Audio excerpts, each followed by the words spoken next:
Hey guys, welcome to the channel. So today I thought we would make some homemade gluten-free crackers. Now I found this recipe online. I did some tweaking to it to make it work for me, but I think you're gonna like it. We're gonna try to make gluten-free pizza crackers. These are gonna have all the flavors of pizza that you love in the bite-sized cracker. I'm Jamie with SavorySaver. I share gluten-free recipes, tips, tricks, and resources to make your gluten-free lifestyle easier. So please consider hitting subscribe and let's get started. So to get ready to make our crackers, you're going to need a large baking sheet, and I've got a piece of parchment paper on it to make it easy on myself for getting the crackers on there and off.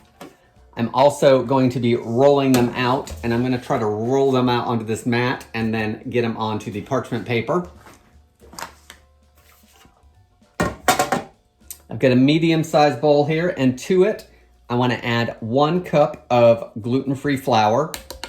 I'm using King Arthur measure for measure gluten-free flour, so it already has the xanthan gum in it.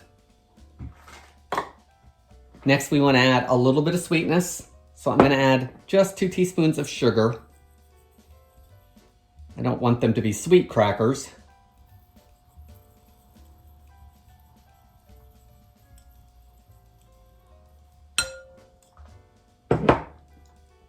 I also want to add some salt. I'm going to add half a teaspoon of that.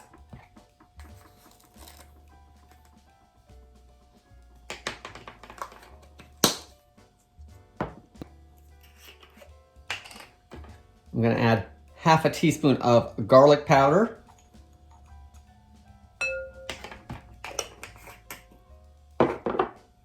Half a teaspoon of dried oregano. And then crush that a little bit as you put it in there.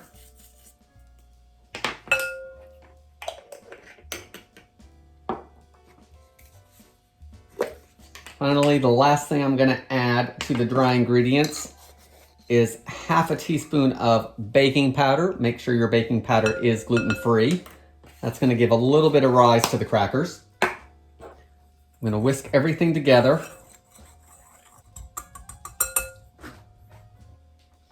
To that, I'm going to add 3 tablespoons of vegetable shortening. I'm going to try mixing it with this. I may switch over to my pastry cutter. So let's see what this does. Yeah, I think we're going to move to the pastry cutter to start.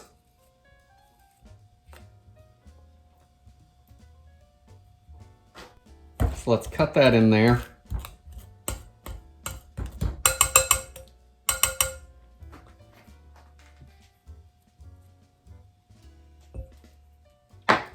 Now let's mix it around a little bit and see what it does. That looks better. I am gonna cut it a little bit more. Now I want to add 2 tablespoons of tomato paste, and I've got the stuff that's in the tube. So I'm gonna add 2 tablespoons of that.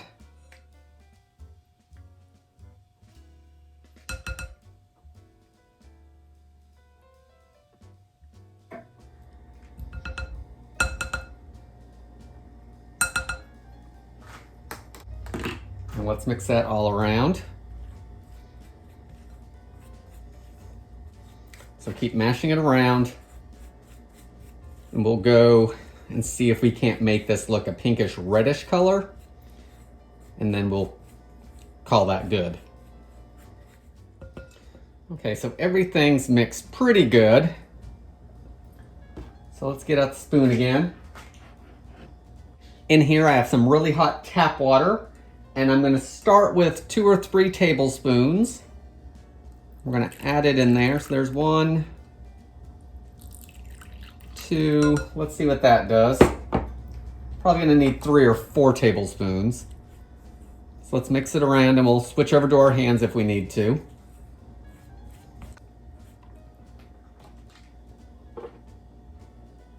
Tablespoon number 3.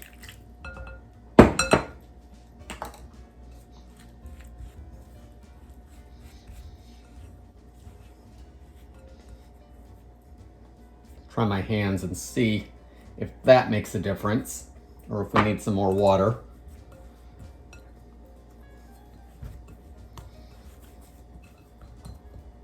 So it's come together pretty good. Let's take about half of a tablespoon and see what that does.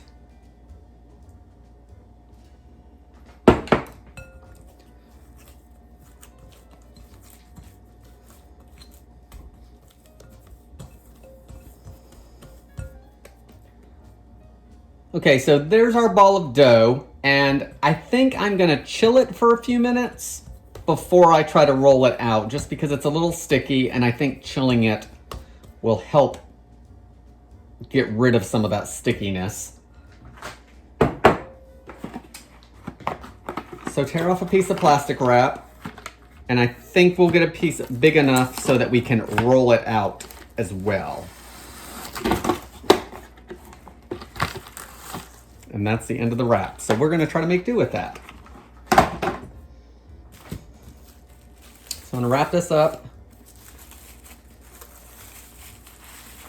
I'm gonna pop that in the fridge for 10 to 15 minutes, and then we'll take it back out. It doesn't need to be super cold, but I think that 10 or 15 minutes is gonna help. So let's do that, and we'll be right back. Okay, so here's our dough. It's been chilling for about 15 minutes. And it's not cold all the way through, but hopefully it firmed up just a little bit. And I'm gonna cut it in half so it's easier to work with. And then I'm gonna take one half and just put it back in the fridge until I'm ready for it. And I'm gonna take this half and we are gonna try to roll it out as thin as we can. You want about 1/8 of an inch. And this is the part that the recipe always goes off the rails for me because I have a hard time rolling it.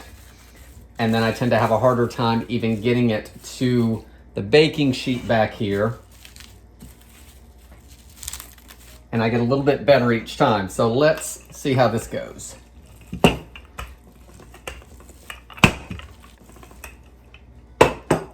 Let's peel this back and see if this is sticking,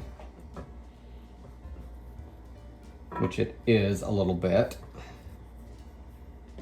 So you know what? I'm gonna bring it all back in on itself. We are going to take care of that sticking problem, hopefully.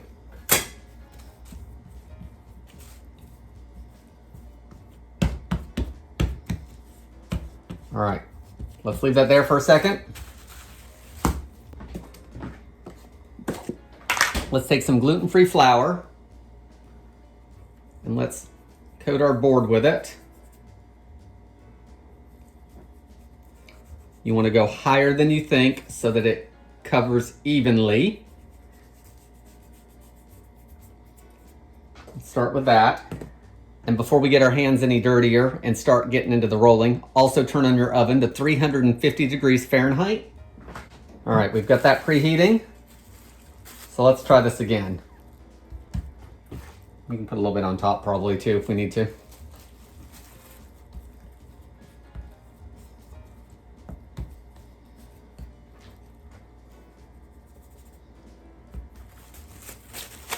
All right, let's get this covered up.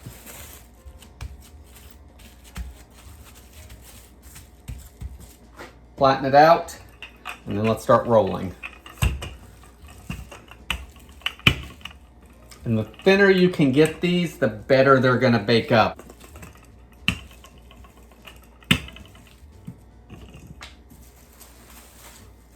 All right, I think these are pretty thin, so I think it's appropriate to cut pizza crackers with a pizza cutter. So I am gonna square it off a little bit this way, and I'll do a quick re-roll of those.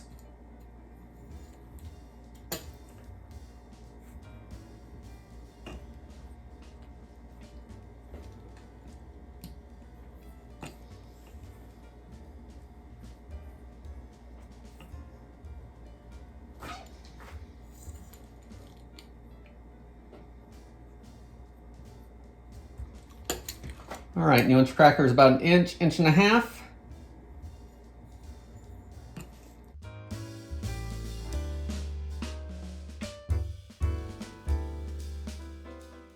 And mine are all gonna be different sizes. They're not gonna be exact, and that's okay.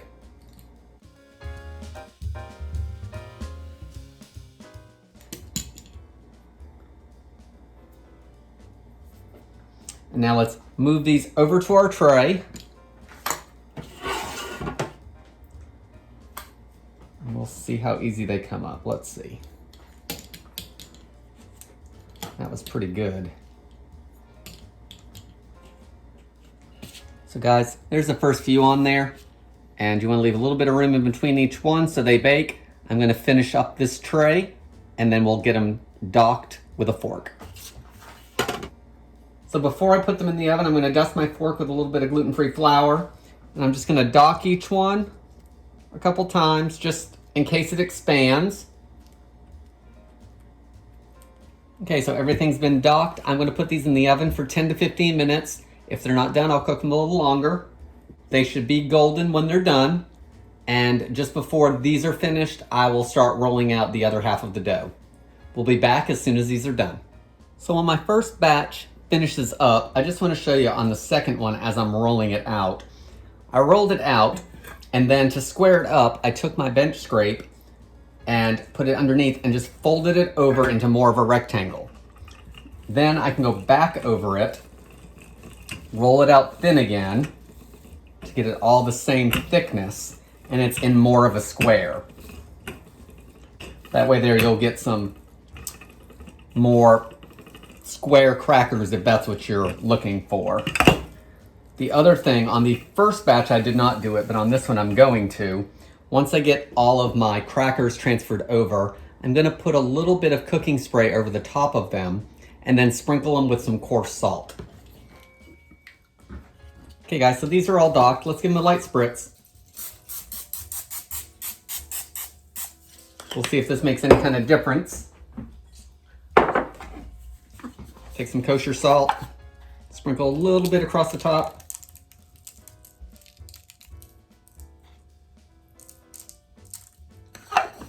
Let's get these baked off and we'll be back. So we are back with our finished gluten-free pizza crackers. And they're the ones with salt. And they're the ones without. And I actually think the ones that I sprayed with a little bit of oil and salted came out a little crispier than the other ones. They took 10 to 15 minutes to cook. They weren't exact on any time frame. So these are a little darker. That was from the first batch. And these were a little dark from the second batch, but they took between 10 and 15 minutes. So most of them look really good and are nice in that orangey red color from that tomato paste. So 10 minutes, check them, and then go just a minute or two at a time from there until they're done. They are a little soft when they come out of the oven. They will crisp up as they cool, and you're gonna wanna store them at room temperature in a sealed container, and they'll probably last a couple days. Let's give them a taste. I can taste that little bit of tomato. I can taste some of the oregano and the garlic in it. I will say, I do like the ones with the salt on the top just a little better. Those are a little crisper, which I'm thinking is because of the little bit of oil on the top. And I like the little bit of saltiness that it gives it, not just in the cracker. So guys, that's all I have for today. Please leave me any comments below. I hope you give this recipe a try, and I hope to see you on the next video. Thanks for watching.